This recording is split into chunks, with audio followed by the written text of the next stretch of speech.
Welcome to Grant's Rock Warehouse and to yet another episode in our ongoing Frank Zappa series. Tonight we are looking at two albums from 1967. We're Only in It for the Money and Lumpy Gravy. So without any further ado, let's get this one started. On the We're Only in It for the Money album, you took a lot of swipes at hippies. You know, you really showed a disdain for their behavior. What was wrong with what was or what is wrong with the hippies, basically, do you think? Well, I think that the main thing that I objected to at the time was everybody was so ready to accept Haight-Ashbury and the whole San Francisco hippie scene as the what's happening of the universe and flower power and all the rest of that stuff, which I did not think was really what was happening or what should happen, and I didn't think that the people who were involved in it believed it, and if they did believe it, they were still hurting because it was puny. I think the hippies are probably just a hairier version of their parents in most of those cases, because the minds that were lurking behind all that hair and beads and the rest of the San Francisco scene weren't truly liberated at all. You know, they're really they're just like Shriners.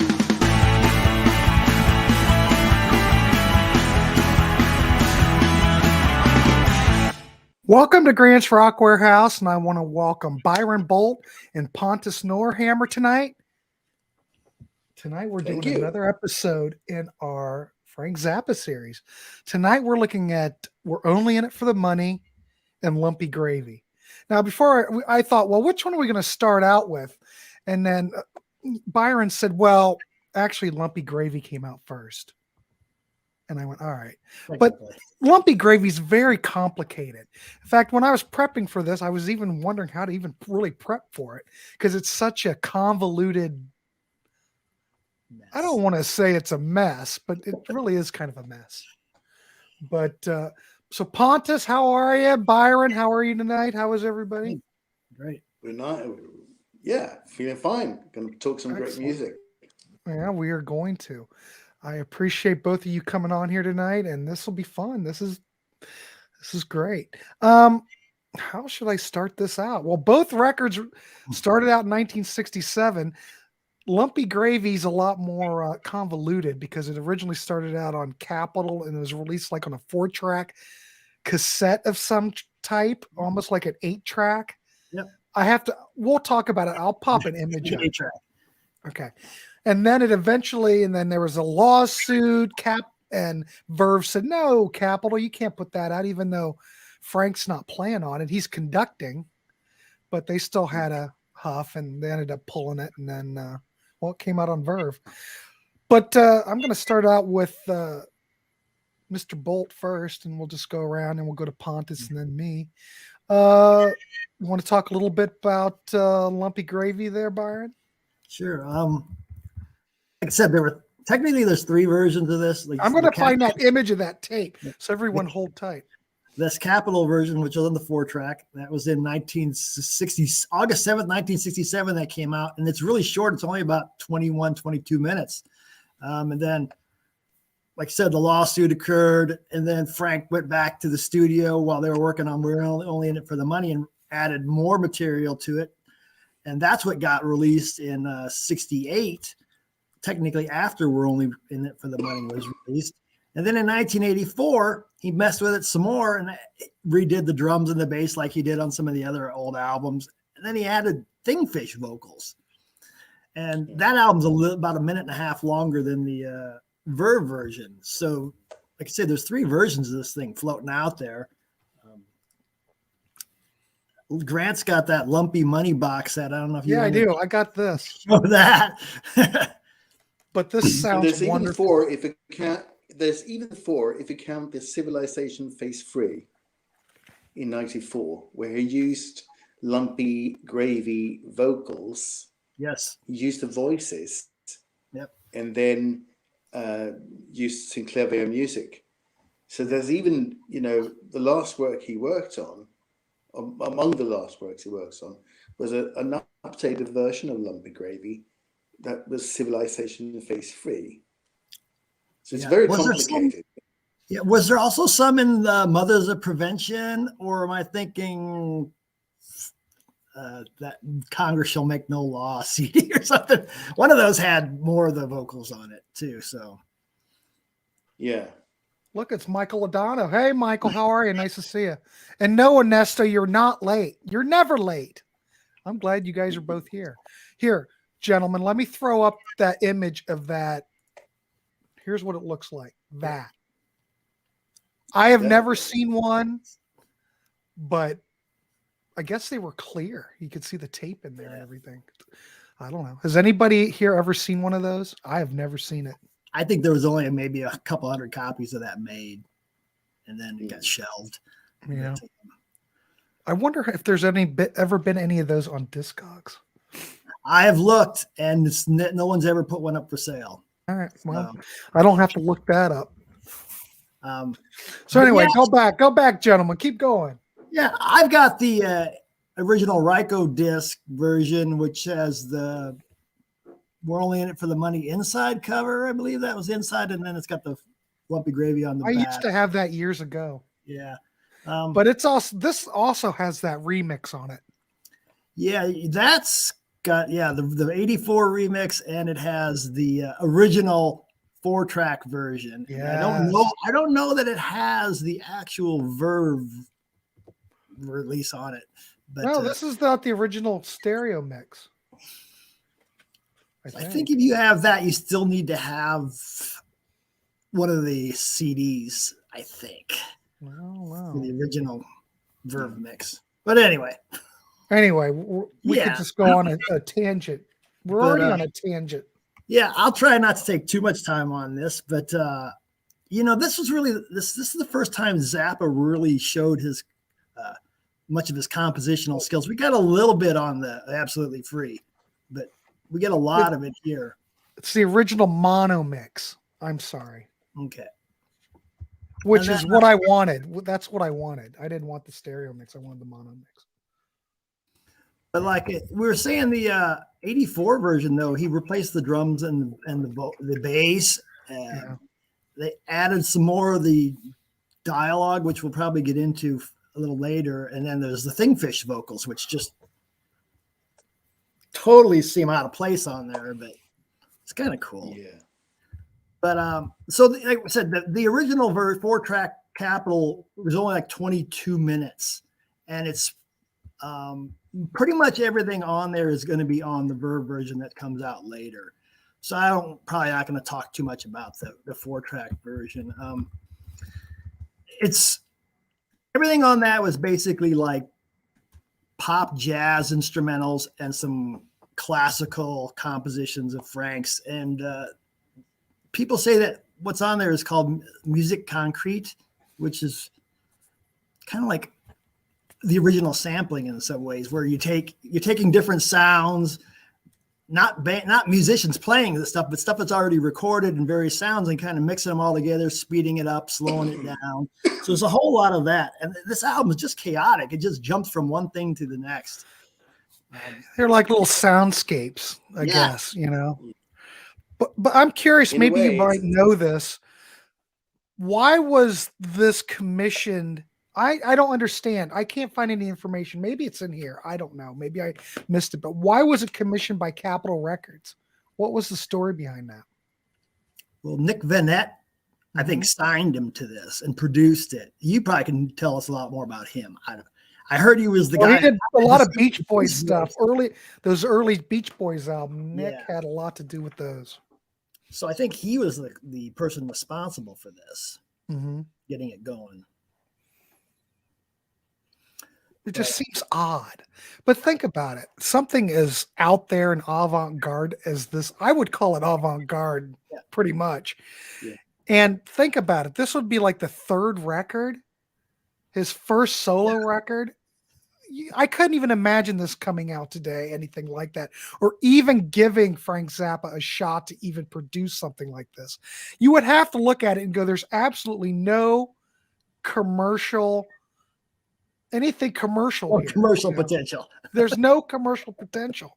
It just goes to show you, like in the late 60s, they would throw money at something to see if it'll stick. Well- You know what I mean? But think about Freak Out. I can't imagine them really putting that out either, because there's no commercial potential there.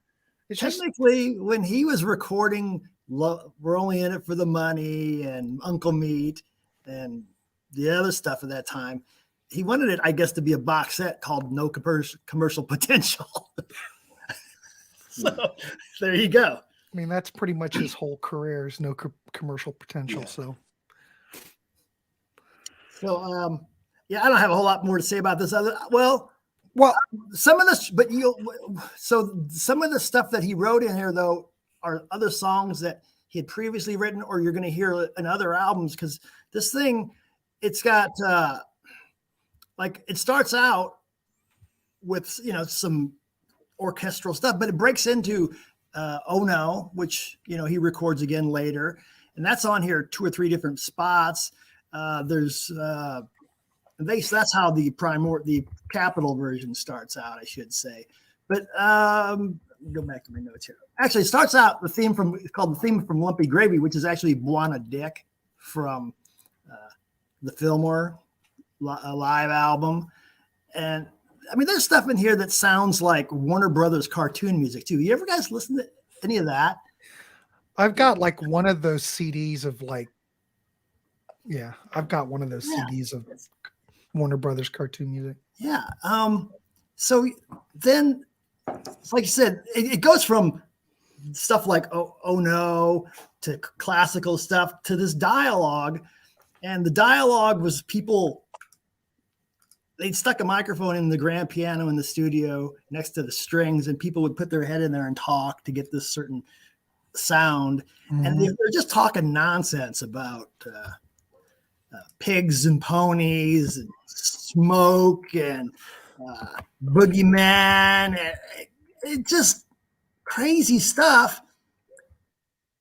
And then, like I said, it just jumps all over the place. You got Motorhead Sherwood in here talking about girlfriends and fixing their cars up and getting his brother a job. And it's just crazy. Yeah. But then you'll hear things like this King Kong is played in here in spots. It ends with Take Your Clothes Off When You Dance. So all these themes recur, from some of these he wrote before the Mothers, some of these he wrote at this period and re-recorded them on other albums. Mm-hmm. I'm going to just kind of shut up now and let Pontus say some things. Well, let's say this. We'll throw it over to Pontus to get his thoughts on it. But I don't know, as a first solo outing, I mean, I don't know how often you return to this record, or if it's something you play regularly, if I was going to recommend something, if someone's going to get into Zappa, it would not be this record. I bought this pretty early on in my Zappa. Yeah. Because I came across it and I was starting to get into him, and I was like, well, here's this. I'll buy it. I would buy anything with his name on it initially. Right. And so go ahead. My take on it was that I bought the CD with We're Only in It for the Money and Lumpy Gravy in the back. So we got both, and that was the '84 version of We're Only in It for the Money, and it sounded very modern at the time, of course, because of the drums and bass overdubs. And now I can't stand listening to it because I got here's the original Money. Oh, here it is. Yep. It's a 2012 version. That's the one you want.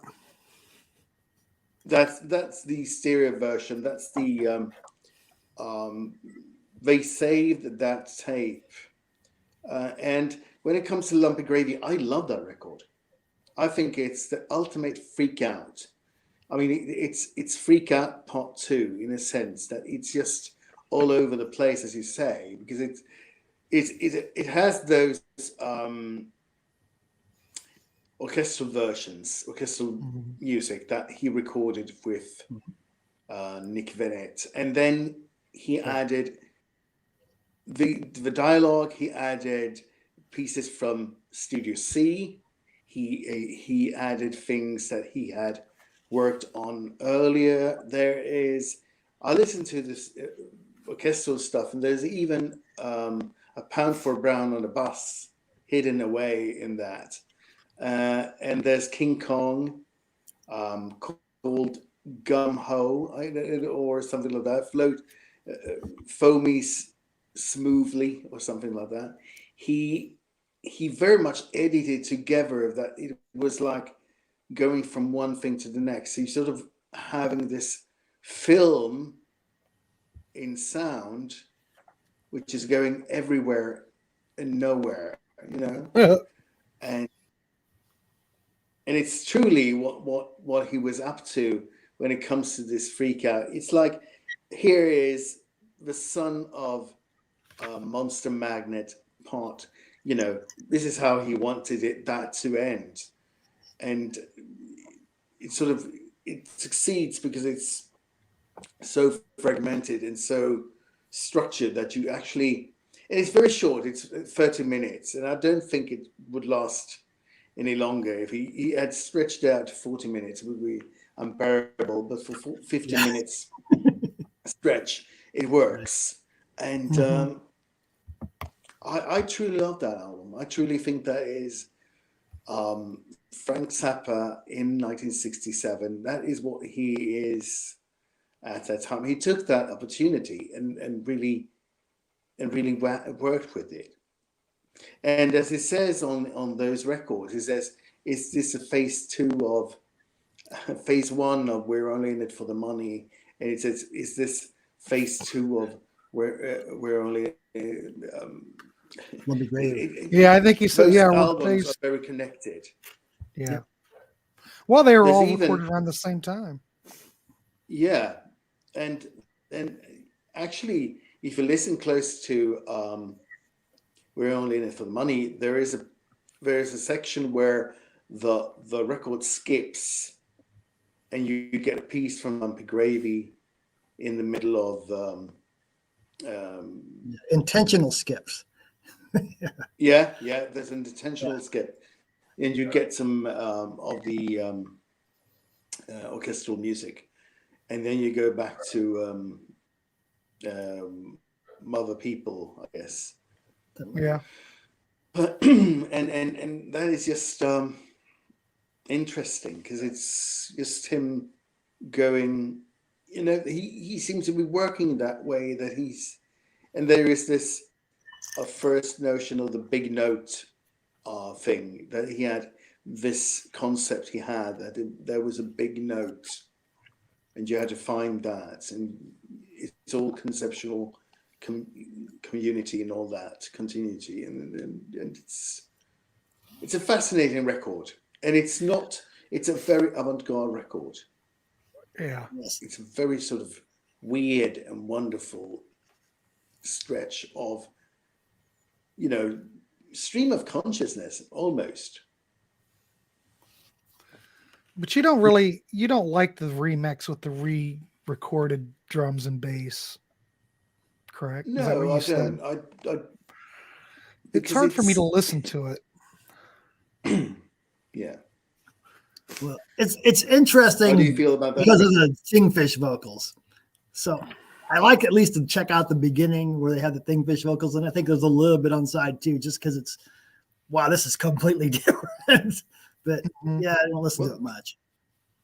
I mean, the 84, 85, 83 period seems to be very weird for him, because that Thingfish thing, sort of the whole thing about Thingfish got to his head, and then he started working with so that the old story could be transposed into this and that, and it absolutely, I mean, Thingfish is not a favorite of mine at all as in its original form, and it doesn't work with all the stuff because it doesn't really transport that well. It works better with some Civilization Phase 3, because he then works with the synclavier, and it's a classical piece, and it's modern classical music, and it's far better conceived. But here he tried to do something that was not really working, and he tried to modernize We're Only in It for the Money. He blamed the fact that the master tapes were I don't were think that very was bad. the case at all. Well, Obviously they are because, well, you think about it. He I blamed think that the master tapes were bad, but they put them out and they're fine. Maybe they had a couple of I dropouts. think they had a backup for the 2012 or whatever the hell. I think that they found a backup. Yeah, I think they baked the tapes. Well, I don't think you would have to bake them then, not in 68. Tapes like in the mid 70s is when they changed the formulas and stuff. But in 68, you shouldn't have to bake them. They should be fine. I think they were. Source. I think they were very, very, very badly storaged.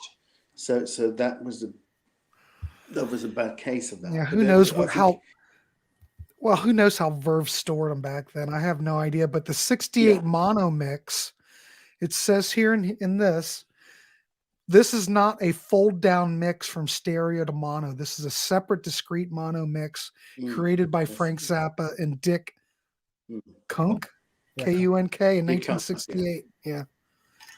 Source, and quarter-inch analog great. master. So it's off the master. Yeah, it's just fantastic. And maybe he just mislaid the original tape. He had a major vault, and now Joe Travers is going through it, and they're still finding stuff.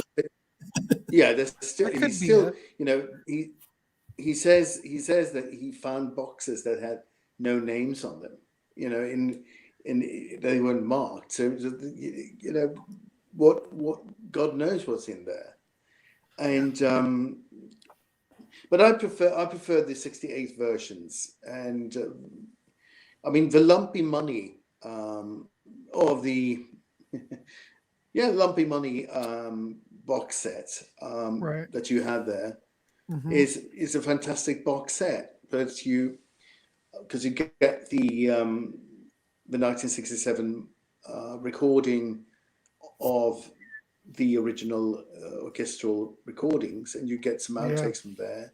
You get some outtakes from We're Only in It for the Money. You get some interview tracks, and you get the 84 mixes. But I think that is for completists, really. Yeah, it has to be. But I think it's just the fact that it's got the mono mix of We're Only in It for the Money. That's really why I bought it. All these Zappa estate releases are all so bizarre because, look at the packaging. I mean, the packaging's great, but you call it Lumpy Money, and the fact that you can get Cruising with Ruben and the Jets. What's it called? Greasy Love Songs. Why don't you put it out as Cruising with Ruben and the Jets, the original stereo mix? I don't understand. It's so convoluted. Same with this. Put out. See, I'm on a tangent again, gentlemen. That's the next episode. It's the next episode, but it just doesn't make sense. I do have a question. Now, it's said in here this was the 60. We haven't got to this record, but if I don't say it now, I'm going to forget. But as we know, it still has the 4-track Capitol, and it's got, other Lumpy Gravy stuff on here. But it does have the mono version of We're Only in It for the Money. And I cannot remember. Did that only come out? Did it ever come out in mono back in the day? Or is this the only place to get it? No, it was in mono, but I believe the mono and stereo were edited differently. Or should say, was the mono Verve censored album differently? I think. Yeah, I don't know. I could be wrong about that.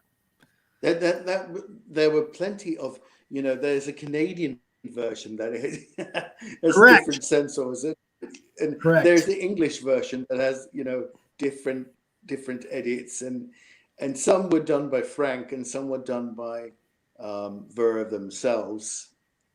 And very famously, Frank heard he was offered a prize for something, and they played some pieces from We're Only In It For The Money, which was edited and very badly edited. And he said, I can't accept this price. This is not for my work. It's not, this is not my work. It's actually someone else's. Someone else has, butched up this. But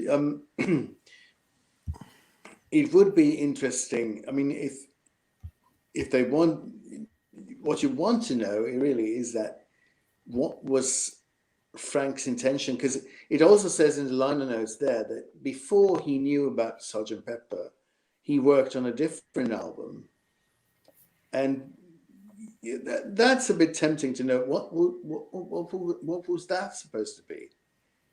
Was that supposed to be Uncle Meat then, or was it because he just or was it the some sort of compilation of other instrumental works? There's plenty of stuff that is on Uncle Meat that is, and he recorded many of his live shows for radio. Did he intend to do a King Kong long version, or you never know with him, because he changed his mind and he was his own sort of engineer and he's kind of like Prince. You think about how Prince worked. He would make a record and then he'd go out and then he'd bag it and then he'd make another record. And then he may go back and take parts of one record. Like, look at the Sign of Times. It's, I don't want to say it's a compilation. It's not a compilation, but it originally started out as Crystal Ball and he used part of it. But Zappa is kind of like that too, in a certain way, they're way different. Don't get me wrong, but I mean, you can make that They were conceptualists. They were. They thought about. I want to. Here is a concept. I have an idea here. I want to do this idea, and maybe if I throw this in, this idea might be bigger, or it might be convoluted to another idea. If I pick this out, if I pick the solo out and put it over there, it might work with another idea. Yeah. And it's also interesting to know that he works very well with the voices. The voices, the spoken word things, are very much on its own. It's very sort of it's very interesting. Every aspect of this art record, as splattered all over as it is, it has some sort of meaning to it, because those pieces sort of oddly fit together, probably because we've heard it for the last 55 years or so. That might have a lot to do with it. But it's very interesting when people go round, drums are too noisy. There's no corners to hide in. It's a great way to end the record. And and there's this discussion, about working at the gas station. And later on, there's a song called "Working at the Gas Station." It sort of goes from one, and you have "Oh No" later on with the Mothers. Of course, on the Wilson's Rip My Flesh album, and you have King Kong, and you have, if he thought about take your clothes off when you dance in 1963, when he's in Cucamonga, there's plenty of stuff there that's just, he picked that one and he picked that one. There's early versions of Why Don't You Do Me Right? There's early versions of other stuff too. So it's just a creative mind going berserk. Yeah. Especially at this time, Yeah. Well, I don't think it ever really stopped. The only person that I can even think that would even compete on the level of Frank Zappa probably would be Neil Young, because Neil, he's great, prolific, and so was Frank.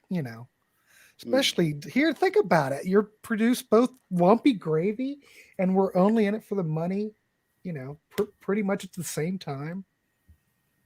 It's just amazing. And it's just hard to think about that with artists today because, you know, people now they take 4 or 5 years to make a record. And then, but back then, man, in the 60s, well, we got to have those 2 albums out a year, gentlemen. We've got to have those out. But, you know, Frank was just cranking stuff out then. Yeah. Yeah, look, Bill K. Hi, Grant. I'm just stopping by in between my studies. How do you characterize Zappa? He seems like a musical genius to me. Would he just, well, I think yes, Bill Yes. K. I think he was. Or he's just a hard worker. It could be that too. I don't know. Very gifted. Didn't Brian, they always said Brian Wilson was like a genius, but he just said he was just a hard worker. I don't know.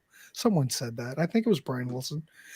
But I think he was very gifted, and, you know, I think the music just flowed through the guy. And I think Lumpy Gravy, the Lumpy Gravy is really not my go-to thing. You know, I can appreciate it for what it was, and I can understand, gee whiz, we're talking, well, I guess I'm going to say 1967. I mean, it's out there from 1967.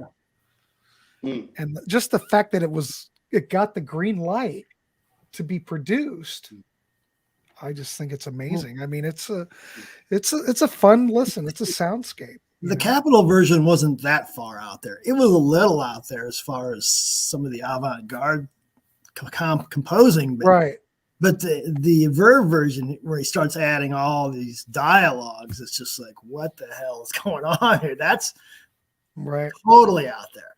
So, I don't know, but it's okay. I don't mind it. I think it's, you know, it's a, I don't know. It's just like how would I even describe it? I don't want to say it's a footnote, but I think it's a good, well, what are you going to give it? I think what would I give it? I think it's a very good step for him because we wanted to prove that he could do it. Yes. Okay. That's fair. It's very sort of like it's very much it's a building block to where he goes next. He goes for instance, I mean, if he had kept the Capital one, it would be an EP and probably would have, you know, had disappeared. He probably understood that if he wanted it to stay, you know, have a better lifespan, he added things that could, you know, soften the he flushed it out more. Yeah. The Capitol version's only 22 minutes long, so it just seems weird that they would put it out on that 4-track format too. Well, maybe it would have come out on something else, but it might have been promotional only at that point too, for all we know. I don't know. For radio, because I think radio stations use those to play music. I don't know. Ernesto will know. Ernesto, is that what they use those? Well, I know it was another format. It was a failed format, but did radio stations use that, Ernesto? I think some car manufacturers were using them as the first tape deck in their cars as well. So, you know, maybe I don't know. Who knows? Well, I'm just curious, gentlemen, if you're going to rate this record, what would you rate it out of 10? I'm going to go an 8. I do like it a lot, but it's south. I love it. You both love it. What would you I give would it? say 9. A 9. Holy crap. Say 9. Because Like it's hey very Jim, much how are you? freak Nice to see out. you. What's that? Say that again, Pontus.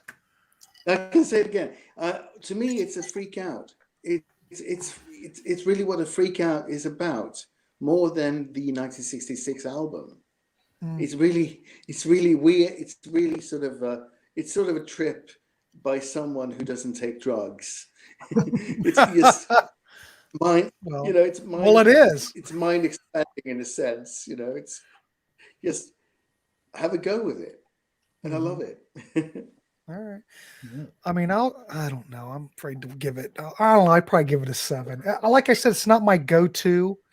I mean, I remember listening to it because I first started listening to this record like in 87.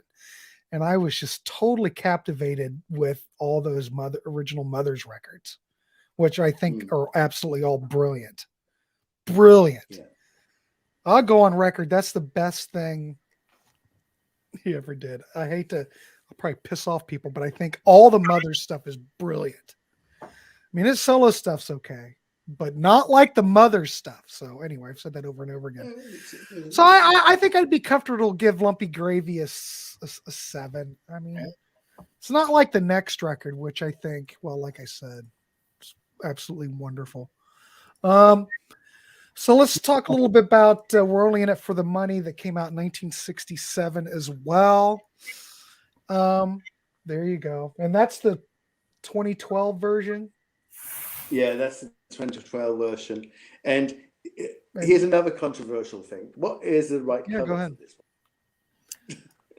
The yellow Is it one that was cover? what they released Well, as the cover. They wanted to do the one that you're showing there, Pontus, Right. but they thought that was going to Yeah. get them in too much trouble, I think. So no, they- Zappa called Paul McCartney Right. and asked, hey, would it be okay if we did a parody of Pepper for the cover? And he said, well, talk to the business associates. So, you know, but he said, well, you tell the business associates what you want to do. So I don't know. It didn't happen. And Capitol raised a stink, and it was shelved for like what, 7 or 8 months? Was that the story? I think it was shelved for like 7 or 8 months. Yeah. I don't know, because it came out in March of 68, and they recorded it, I thought, in the fall of 67. Yeah. Well, I don't know. That could be wrong. See, when was the stereo mix? The stereo mix. Oh, come on, Grant. Flip faster. Well, everything says 68. When did it come out in 68 again? March of 68. Did the mono version come out at the same time? Probably. Yeah, I think so. I think he wanted it to come out in November. I think he finished it in October and wanted it out as soon as possible to capitalize on the cover, capitalize on the hippie scene and all that. But you know, he you know, he was very sort of impatient person when he had to work with other, you know, with record company stuff, I think. So, you know, it may be delayed. It was perhaps not as delayed as he thought it was, but hey, it was 68 in March 68. I mean, Absolutely Free was May 67. And the other thing that it couldn't have been delayed long. The other thing I think's odd. I don't think this is odd, but I think for the time period we're in, you know, seemed like Zappa pretty much could do whatever he wanted on Verve. But they've recorded this from March to October of 67. I mean, that's a long time to record a record in the 60s. Well, the Beatles could do whatever they wanted. They could have. Well, he was recording Lumpy Gravy at that same time, prior to early on in that period, and then they moved, I thought, New York to Apostolic, and that's when they recorded. It says Lumpy Gravy is recorded February of 67. Yeah, the Capitol version. Okay, but the stuff that they added to the Verve version was recorded at the same time as We're Only in It for the Money. Okay, right. Which is the fall of 67. But I don't know, gentlemen, what do you think of this record? Me personally, I think this is my favorite out of all the Mothers records. This is my favorite Mothers record, or my favorite Zappa record. I think it's absolutely flawless. Of the early ones, of the first 3 ones, this is my favorite. Yeah, I think here's a big leap between there's a big leap between Freak Out, Absolutely Free, and We're Only in It for the Money. And I think it's down to they toured, and he got better on, they became a better unit, I think. And here he has composed a lot of great songs. Right. The thing, I totally agree. Yeah. There's a lot of great tracks and there's a lot of catchy material on here. You know? whether it's commercial Pontus, I'm not going to say, but there's really not much commerciality, but it is probably one of the more accessible records in this time period, I would say, take it for what that it's may a be. strange time period because we're in a time period where strange things were commercially go to, you could do strange stuff and get along with it. Right.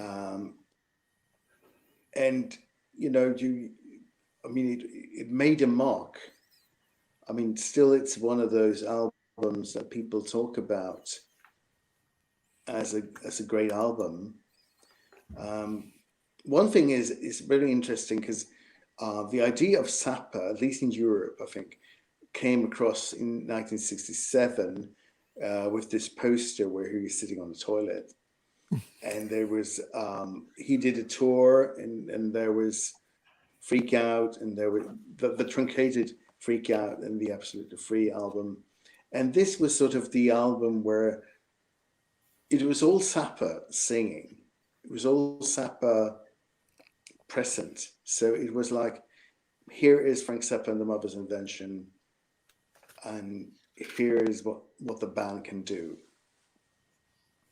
And it's a concept that people can truly understand, the mocking of hippies and the police and stuff. Yeah. In that sense, it's very, accessible concept. Oh, I think, very much so. Yeah. I'm just curious what you gentlemen think of this, because back in the day, listen to Frank, he always thought that the Beatles by Pepper were just kind of going through the motions. That's why he named this record We're Only in It for the Money, basing on the Beatles doing what they were doing. But if you listen to a lot of Beatles, I don't know why he came up with that idea that the Beatles are just, if it wasn't for the Beatles, he would not even be able to do this. He wouldn't even be able to do his record. They're the ones that paved the way for everybody, Yeah. I never understood that statement from him, why he would even say that. I don't know. Do you guys know? I think why he would interpret it that way, that the Beatles are just, I don't know. You get a lot of publicity by putting down the Beatles, I suppose, if you're Zappa. Yeah, it could be a publicity thing. I don't know. Yeah. I don't know. I just thought I'd throw it out there. I always wondered. I think he was a bit jealous. I think he could, he maybe thought that, here's this band that gets all the attention, and here I am doing this wonderful stuff, and I had to fight, everything and everybody, and here's these four guys just going through, making, I think it seemed very easy for, to put them down because it was so hyped. Maybe he was against the hype. Well, that could be it, because God knows he didn't like that type of thing. It could be. It could be.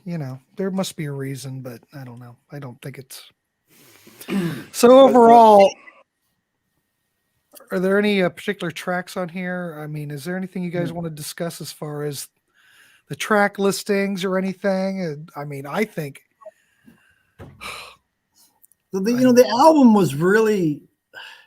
He's really making fun of the hippies a lot on this album. I mean, he did a little bit of that prior to this, but this album, he's really down on the hippies. And, and he's also got a thing about parents too. He likes to, criticize people that,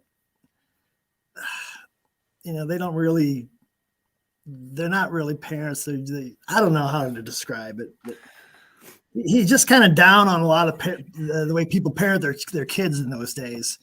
But, so some of the songs are on this are about that, and how your parents treat you like crap, and the police. There's a lot about police violence, which is kind of a big topic these days. Well, it's like For What It's Worth from Buffalo Springfield, from at those riots at Pandora's Box, because they mentioned Pandora's Box on this, or is that on Absolutely Free?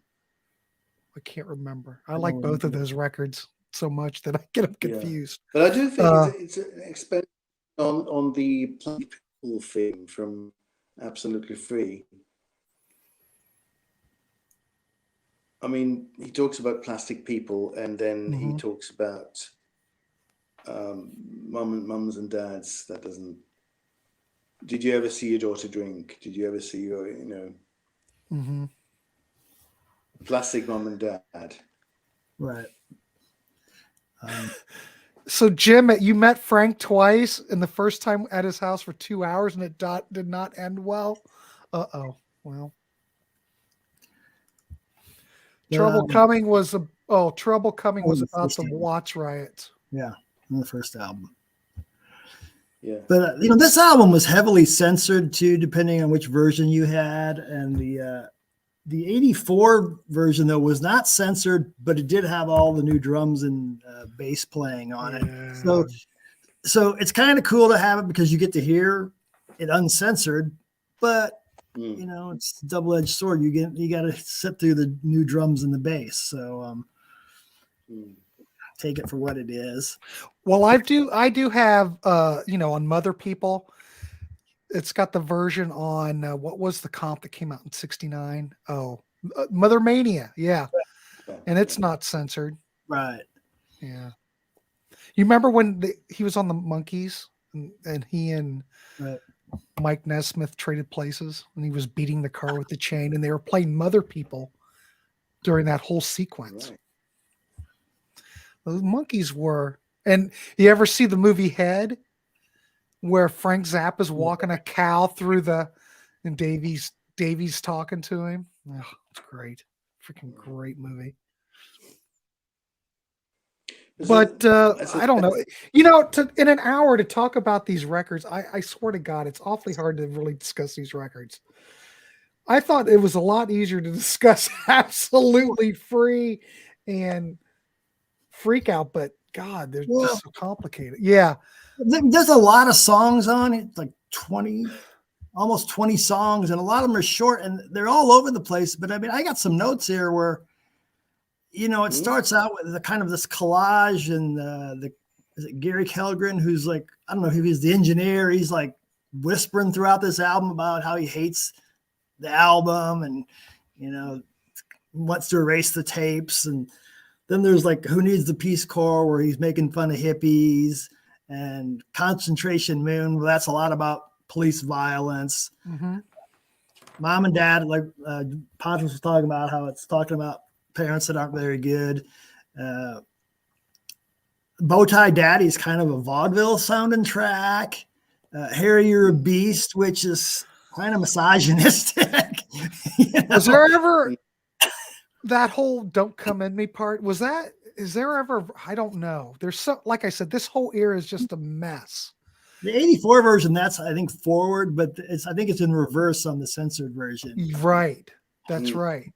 Because I haven't heard that '87 version in a long time. Now, I think the 2012 version, I think that's censored, isn't it? Yes, it is. Yeah, that's very much the '67 version with backwards. But I think it sounds fine. That whole thing about those master tapes, I think that was just all bullshit. I think Zappa wanted to go back and reinvent and redo history, I think, with the bass and drums. I'm sure that's what he wanted to do. Because that 2012 version, it's Bernie Grunman mastering. It sounds great. All of these, I must tell you, all these are Bernie Grunman mastered, and they all sound absolutely wonderful. Yeah. None of this stuff is brick walled. It sounds great. I would highly recommend any of those CDs. I can't even imagine why you'd want the vinyl version, because these sound so good. Any of those 2012 CDs, highly recommended. Even better than those Rikos. One song I really dig on here. One song I really dig on here is Flower Punk. That one really cracks me up. Well, you know what my favorite? Well, I like What's the Ugliest Part of Your Body. Well, Harry, You're a Beast, but I think Mother People, I think, is fabulous.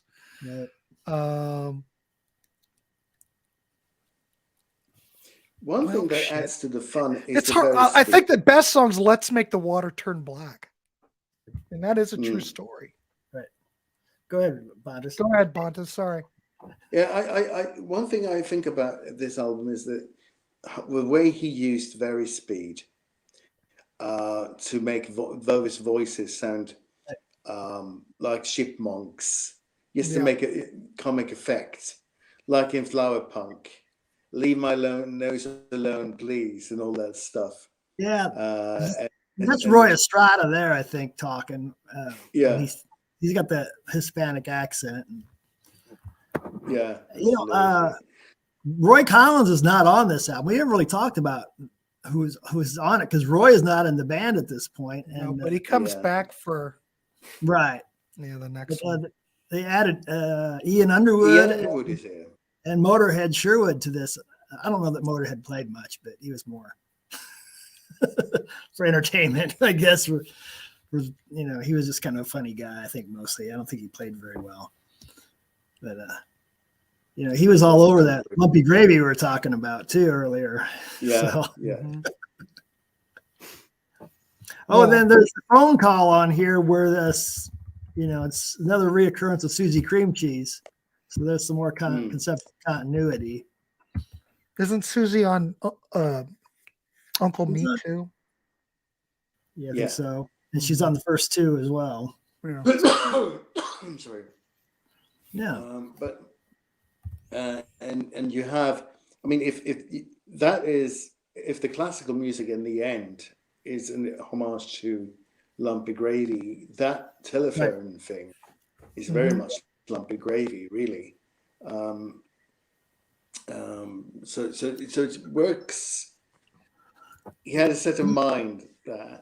And one thing I realized was that the last track, which is very avant-garde, which I never remember what it's called. The chrome-plated Magnaphone of Destiny? Yeah. One person mentioned, in 1963, he's on Steve Allen's show playing a bicycle. Good. And the clip is very famous. He's very young. He's very sort of, he's not, he's very clean cut. Yes, short hair. Yes, very clean cut. Yeah, that's the English word. One thing someone mentioned was that actually at the end of that track, you can actually hear some music that sounds like the bicycle music. You can hear the spokes and all that, the guitar, the John Cage sort of thing after the laughter. So that's an idea that he keeps from 63 to 67 as well, to do something with that sort of texture. So that's a bit interesting. Oh yeah, it's fascinating. Yeah, that song is almost like you said, if you played We're Only in It for the Money First, that song kind of is a bridge to the Lumpy Gravy album, I guess. Yeah. Right. Yeah, they're all interconnected. I mean, when I listen to this though record, I don't see too well.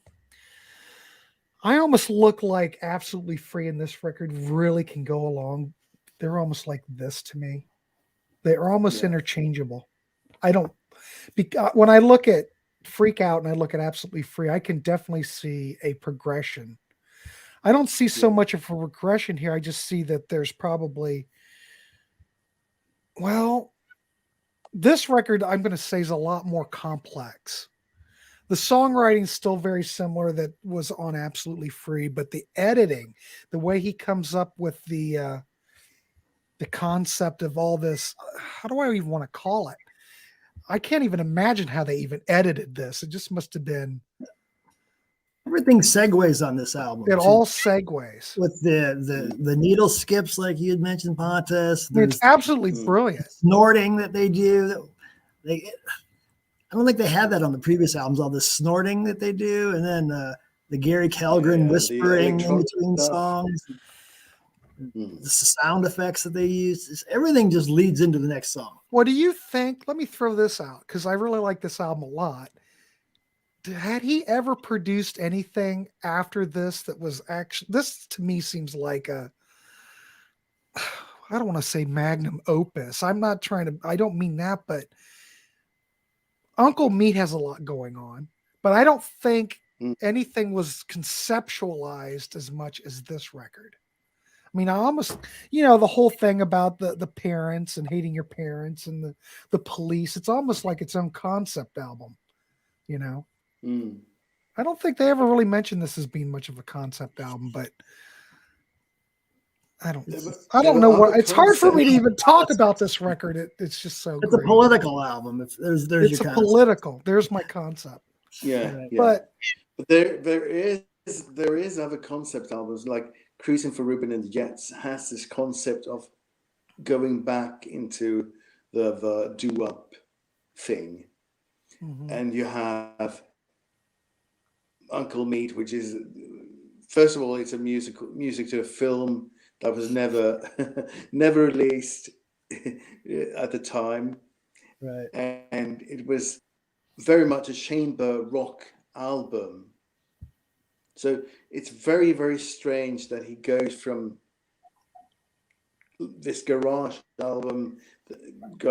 rock album that is Freak Out, and then suddenly we're talking something that we later would recall Rio, rock in opposition, and that is in 3 years. I just listened to this record. I mean, it's 40 minutes long, but it seems like it has so much jam packed in it. Do you know what I mean? I mean, as a creative, I don't want to say this could be possibly a creative high point in his career. I don't think that, though. I think this is the best record in the whole Zappa catalog. I know people would, I don't know. If you look at the reviews, this always gets 5-star reviews. This is on the Rolling Stone greatest album list. It's a fabulous record. I think it's perfect. There's nothing weak on it. Everything flows white. The sequencing is perfect. All the little effects. It's just amazing that in 1967 they could produce this masterpiece. I mean, Pepper's a masterpiece. This is almost a step up from Pepper. I can't believe I've even saying that, but I just did. I mean, we talk about Pepper as the first concept album, but it's, here is an album that really flows from start to finish. There's no pauses. There's no pauses, as you say. There's always talking. There's always something happening.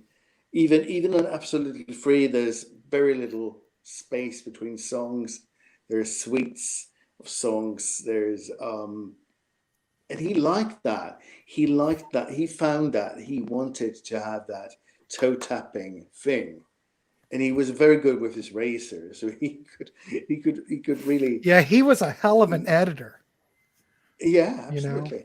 But oh my God, that's one thing. There's a little joke which I think is very funny.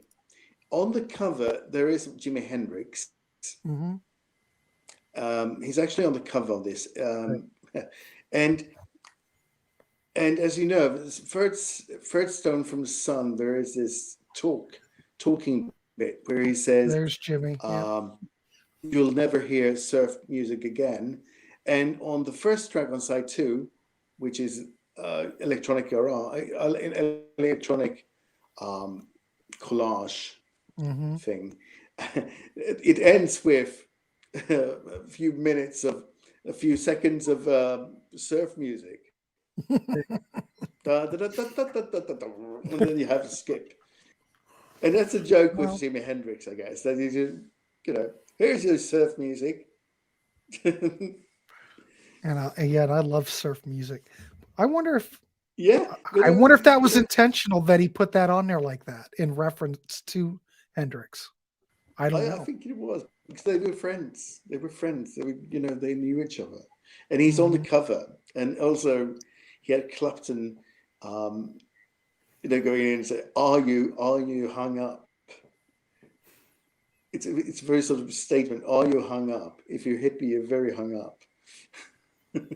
Yeah, it's great. Just small. This record, though, all the mothers play on it, right? I mean, it's not like some of the Yeah. Wrecking Crew, like on Freak Out. There was some of the Wrecking Crew that played on that. Very few of them were on Lumpy Gravy. That was pretty much all Was that Wrecking Crew. was that Wrecking Crew? Well, there was probably 40 or 50 people that played on it. Most of them were studio musicians, and a couple guys from the Mothers were on Lumpy Gravy, but I think mostly for just nothing.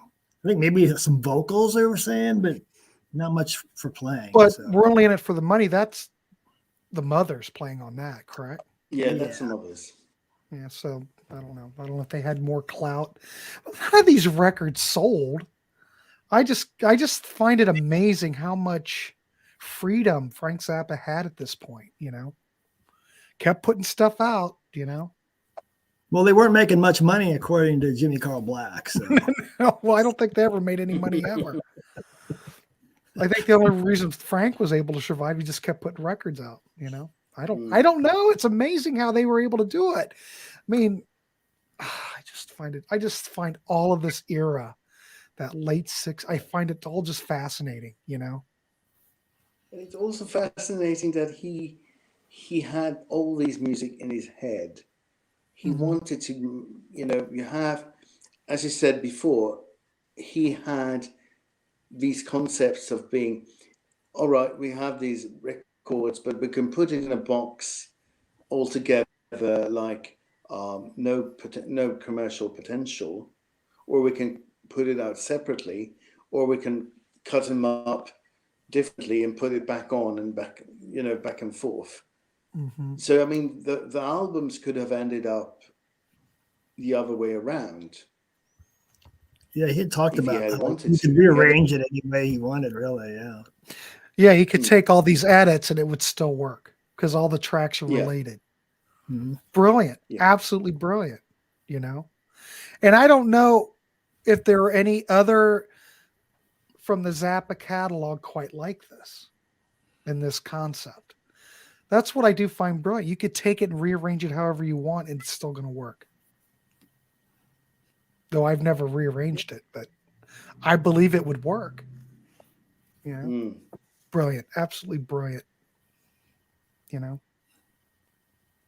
don't know. I'd give this 10 out of 10 in my book. I mean, I absolutely love it. Absolutely. 10. 10. All 10s. All 10. No doubt. I can't remember, Byron. What would we give absolutely free? I'd give that it's different. I got my notes here. Gave that a 9. Okay. The only reason I would give that a 9 as well is because this was next. I will freak out an 8. Same there. I gave it an 8. Oh, I should go pull. Let's see. Do I have that? Hang on. There's some stuff on Freak Out I really like, and there's some stuff it's the first one, and it's really sort of. I don't like side 4 on that, but some people think that's the best part of it. I don't really care for side 4 on Freak Out. You seen this? Yeah. You have the complete box. Oh, you lucky bastard! Oh! No swearing. Yeah. This is phenomenal because I would love to get that. I would love to get that. I don't think they have it. You know where? I was looking on eBay. How long have I had this? I've probably had this maybe a year or something. But if you look on eBay, a lot of people would be selling these. They'd be like $100, expensive. And I thought, you know what? I'm just going to go over to the Zappa estate, the online store. It's not there anymore. It's not there anymore. But a year ago, they still had them. So that's when I got this. What was it, like 40, 45 bucks or something? I don't remember. 60. It's not like what they want now. But oh my God, if you can get this, get it. I'd love to have it. I'd love to have it. It's on my holy grail list. Yeah, I probably won't be getting rid of this. It's wonderful. but it's got the Yeah. original stereo mix. Yeah. And I have it's the 2 that CD just one, having so- the original stereo mix is worth the price of admission for this. Yeah. I don't think did we talk about it this, sounded Byron, back in then. the You don't want the 2012 no, version. It's the same as the 84 version. you don't So, want that. This is the one you want.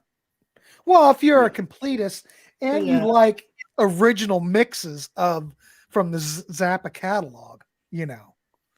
And that's the beauty of this, like this, you get the mono, we're only in it for the money, which, I love mono mixes and it's fabulous. But, a lot of You know people. what I've done? I've changed the record. I've changed the record inside. I have a freak out cover, and inside the freak out cover, I have the first disc of the Mofo disc. Oh, So you I get do? Okay. The 1966 version. When I pick out the freak out, I just swap the CDs just to get the right. This sounds great too. This is Bernie you Grundman. prefer that version. is what you're Bernie saying. mastered this. All Yeah. this stuff's it's just fabulous. And it's just Yeah, so absolutely. that you think that went out of print like that back in the day, but no, they still had them up on the Zappa Trust in the store. I just happened to look and I went, oh, there it is. Oh, I'll just order it. I think it was like Ernesto's going, how much? I thought it was like, how much was it? I don't remember how much it was. It's not like what people were wanting on eBay or on Discogs. Oh, 45, Yeah. 50. I don't know. Was it 60? I don't think it was that much. Oh, highly recommend it. So I don't know. yeah. We went on a tangent, but It's- that's what we always do on this Yeah. show. And it's really just us talking about music. That's all it's about. But I give this record a 10 out of 10. You guys give it a 10 out of 10. I give Lumpy Gravy a 7. And you give Pontus, you give Lumpy Gravy what'd you give it? I forget. 9. A 9. 8. 8.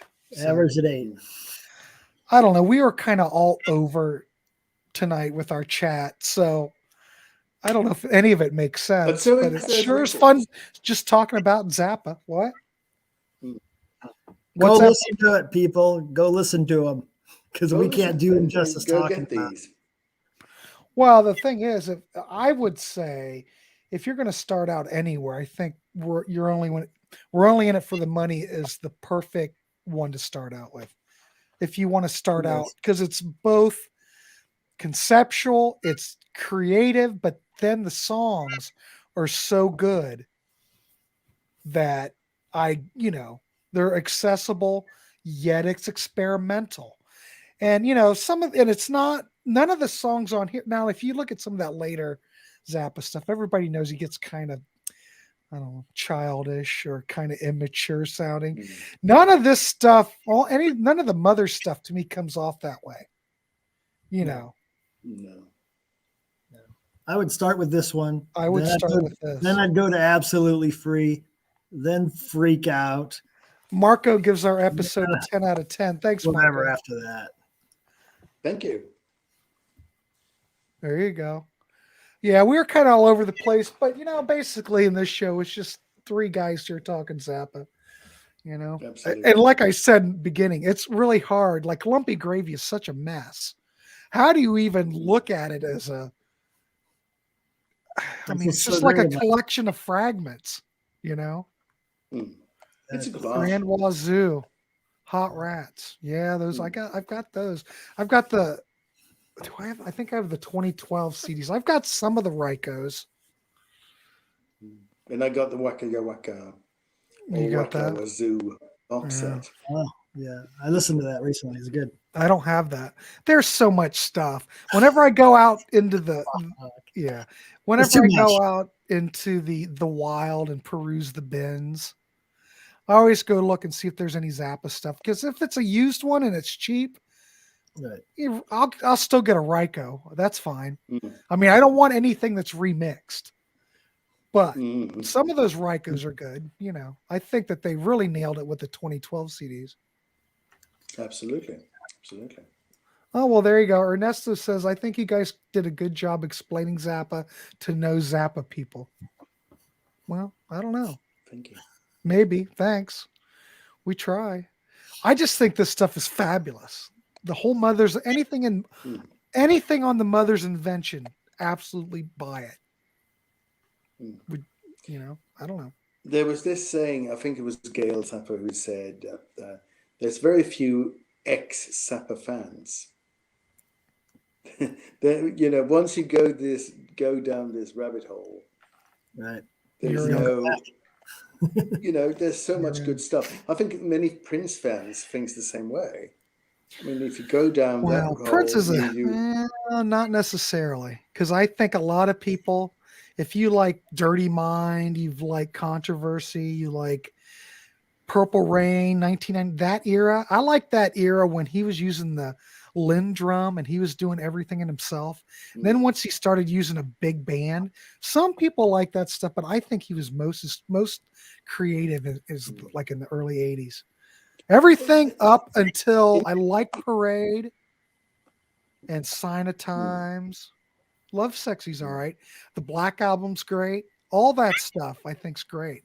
But once they did like New Power Generation, I kind of lost some interest. I don't know.